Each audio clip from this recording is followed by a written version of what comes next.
ہم اپنا حال سب کو بتا کے اپنے آپ کو ذلیل کرتے ہیں. سب کو حال نہیں بتایا جاتا. سب حال بتانے کے لائق نہیں ہوتے. بھائی کو کم کر دیں بھائی. اے بھائی مہربانی ای کو کم کریں. اس کی آواز میں سیٹی بند کر دیں. سیٹی بند کر دیں. سیٹی بس یہاں اور کم کریں. مشکل ہو رہا ہے مجھے تبدیل کرنا. یہ سیٹی کم کریں. آواز کم کریں. بس یہاں رہنا. گونج ہلکی کم کر دیں بھائی. گونج ایکو کم کریں. پتہ نہیں کہاں کمائے. کوئی بات نہیں, اچھے انسان ہے, کر دیں گے. کریں آپ اچھے آدمی ہیں, کریں گے. اس کا گونج کم کریں. گونج سادہ کریں. مائک کو سادہ کریں. پتہ نہیں. مہربانی کریں بھائی ایکو کم کر دیں بھائی. ایکو کوئی بات نہیں, کر دیں گے. آپ بیٹھیں. آپ پریشان مت ہو.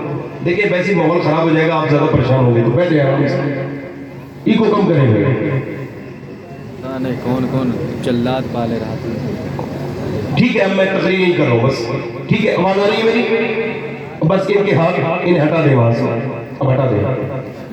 اب آپ بیٹھیں آرام سے. تو میں یہ عرض کر رہا تھا کہ پیٹ سب کو دکھانے کا نہیں ہوتا. نہ سب پیٹ دیکھنے کے لائق ہے. جب آپ سے کوئی ملے پوچھے کیا حال ہے تو یہی کہنا الحمدللہ, ہر حال میں اللہ کا شکر ہے. ادھر روکے ادھر روکے بے حال نہ کرے. غوث الاعظم شیخ عبد القادر جیلانی فتح الغیب میں ارشاد فرماتے سب کو حال بتاؤ گے تو بے حال ہو جاؤ گے. حال اسے بتاؤ جو حال بدل سکتا ہے. فرماتے غوث اعظم اللہ کی شکایت کرنی ہے تو اس سے کرو جو اللہ سے زیادہ مہربان ملے. سبحان اللہ. اسے پھر واپس سے کہتا ہوں ایک بار, بڑا زبردست قول ہے میرے غوث پاک.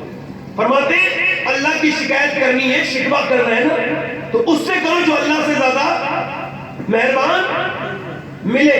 اور وہ تو کوئی تو پھر یہ اپنی شکایت ہے, موسم بڑا خراب ہو رہا ہے, سردی بڑی ہو رہی ہے, گرمی بڑی ہو رہی ہے. تمہارے ہاتھ میں سردی گرمی, تم اس بات کو ڈسکس کیوں کر رہے ہو؟ یہ آپ کو کس نے اتھارٹی دے دی؟ غوث اعظم فرماتے ہیں کہ موسموں پر اعتراض یہ اللہ پر اعتراض ہے. جی فرماتے ہیں موسموں پر اعتراض کرنے سے ولیوں کی ولایتیں جاتی رہی. سردی بہت ہو رہی ہے, گرمی بہت ہو رہی ہے یا کوئی کر رہا ہے؟ ایک مرتبہ مدینے میں ہوا تیز چل رہی تھی. ایک صحابی نے کہہ دیا ہوا بڑی تیز چل رہی ہے. حضور نے فرمایا یوں نہ کہو, یوں کہو کہ میرا رب چلا رہا ہے تو ہوا تیز چل رہی ہے, یہ خود نہیں چلتی ہے. آپ توجہ کریں میری بات پہ نہیں. اب ادھر روئے ادھر روئے, اسے اپنا درد بیان کیا, اسے اپنی نعمتوں کو جو دیکھا نہیں کتنی. ارے درد تو وہ چیز ہے, اسے صحیح جگہ استعمال کر لو تو انسان ولی بن جاتا ہے. کہ درد نے واصف علی واصف فرماتے ہیں درد نے کتنوں کو ولی بنا دیا, کیونکہ درد کی بہترین جگہ سجدہ ہے. درد بیان کرنے کی بہترین جگہ سجدہ ہے, کہیں اور بیان نہیں کیا جا سکتا.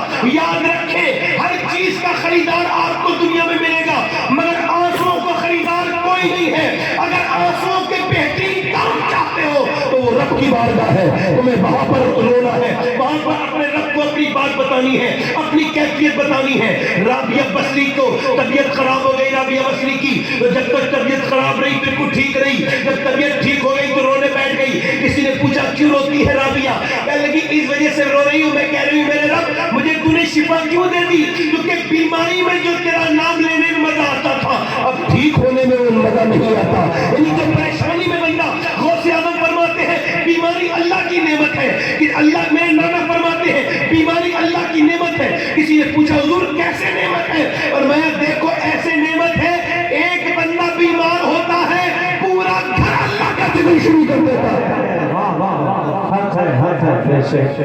بے شک سبحان اللہ, پورا گھر اللہ کا ذکر کرنے لگا.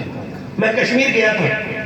کشمیر میں ایک محمد سلیم نام کا آدمی مجھے ملا، تو کشمیر تو غیر مسلم بھی جاتے ہیں، یہ کوئی بڑی بات تو نہیں ہے، مگر جو بات بتا رہا ہوں یہ بہت بڑی بات ہے آج کے زمانے میں، کیونکہ جتنی نعمتیں آدم کی اولاد پر اس وقت ہے اتنی کبھی نہیں تھی، اور جتنا ناشکرا یہ اب ہے اتنا بھی کمی نہیں تھی جتنی آپ کے پاس نعمت ہے۔ میں اس سے ملا سلیم سے، اس کو کینسر تھا، میں نے پوچھا اکیلے کمرے میں گیا، میں کہا سلیم بھائی کیا حال ہے؟ تو بولا اللہ کا بڑا شکر ہے۔ میں کہا میں نے سنا ہے آپ کو کینسر ہے، کہنے لگے کینسر ہے تبھی تو شکر ہے، تو کیا مطلب؟ کہنے لگے سید صاحب ڈاکٹر کہتے ہیں تو 2 مہینے میں مر جاؤ گے، تمہارے معدے میں 90% کینسر ہے۔ تو میں اللہ کا شکر ادا کر رہا ہوں کہ اے اللہ کتنوں کو اچانک موت آ جاتی ہے، مگر میرے رب نے مجھے 2 مہینے کی توبہ کا موقع دیا ہے، میں ضرور اپنے رب کو 2 مہینے میں راضی کر لوں گا، رو کے اس کو منا لوں گا۔ میں کہا ڈاڑی کو رکھائیے، تو رو دیا، کہنے لگا قبر میں جانا ہے، حضور کو منہ دکھانا ہے، 2 مہینے رہ گئے، تو زندگی بھر تو برے کام کرتا رہا، تو ڈاڑی رکھا کے جا رہا ہوں کہ اگر حضور راضی ہو گئے میں کہوں گا یا رسول اللہ یہ سنت رکھا کے آئے ہوں، تو سرکار نے پسند کر لیا تو میرا بیڑا پار ہو جائے گا۔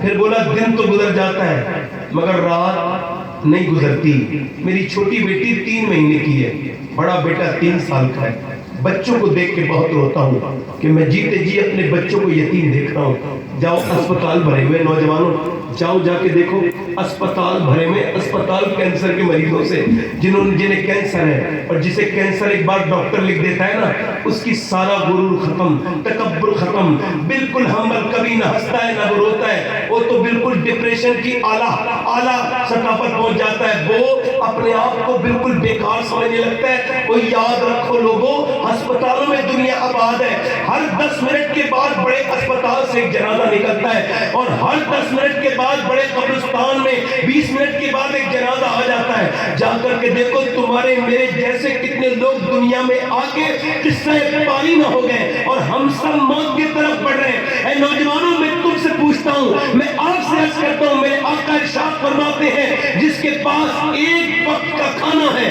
اور جس کو اللہ نے صحت دی ہے وہ مالدار ہے، اسے شکر ادا کرنا چاہیے، مگر آج شکر نہیں ادا کر رہے۔ میں نے اپنے سامنے نہ جانے کتنے نوجوانوں کو مرتے ہوئے دیکھا۔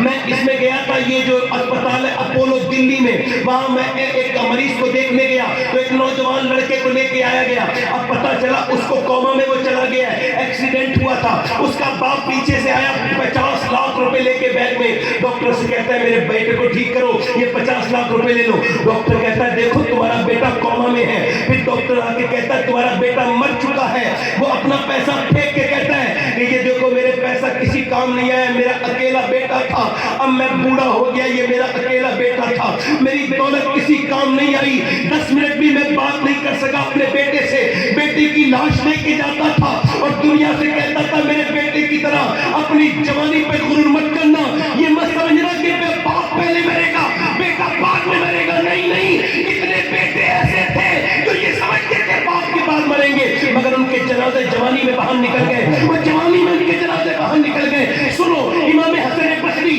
رضی اللہ عنہ بیان کرتے ہیں کہ میرے بصرہ میں ایک میرا مرید تھا جو حافظ بھی تھا اور قاری بھی تھا، بہترین قاری بہترین حافظ، فرماتے ایک دن فجر کی بعد میرے پاس آیا، آ کے کہنے لگا اے شیخ میں برباد ہو گیا، میں ہلاک ہو گیا۔ میں نے پوچھا کیا ہوا؟ کہنے لگے مجھے قرآن کا ایک لفظ بھی یاد نہیں رہا۔ کہا کیوں؟ کہا کل سے مجھے ایک حرف بھی قرآن کا یاد نہیں ہے۔ کہا کیسے کیا ہوا؟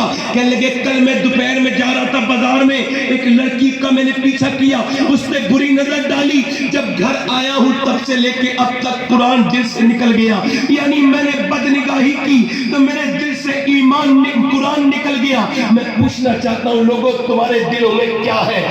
میں پوچھنا چاہتا ہوں ان نوجوانوں سے کہ جنہوں نے رات بھر فلمیں دیکھی ہیں، ڈرامے دیکھے ہیں، نوجوانوں کی بالکل جو تنہائیاں برباد ہیں، وہ یہ نہیں سوچ رہے کہ ہم قریب مرنا ہے، ان کی تنہائیاں برباد، ان کے پاس کوئی بچا ہی نہیں، ان کی تنہائیاں بالکل ویران ہو گئی ہیں۔ اللہ اکبر، ذرا غور تو کریں، حضرت عتبہ بن غزوان ایک صحابی رسول ہیں، وہ تلوار چلا رہے، بصرہ میں ان کا مزار ہے، تلوار چلاتے چلاتے انہوں نے اپنا خنجر اپنی آنکھ میں مار کے آنکھ نکال کے پھینک دی. جب آنکھ سے خون کے قطرے نکلے نیچے کو, لوگوں میں شور مچ گیا. عتبہ پاگل کیوں نہیں ہو گیا؟ حضرت ابو موسیٰ شریف کہتے ہیں میں گیا, میں نے جا کے کہا تو نے اپنی آنکھ کیوں نکال دی؟ کہا گناہ کا ذکر بھی کرنا گناہ ہے, میں نہیں بتاؤں گا. او بتانا کیوں نکال دیا؟ نہیں بتاؤں گا. او بتانا. کہنے لگے ایک لڑکی جا رہی تھی, اس پہ میری آنکھ ایک پڑ گئی غلط طریقے سے.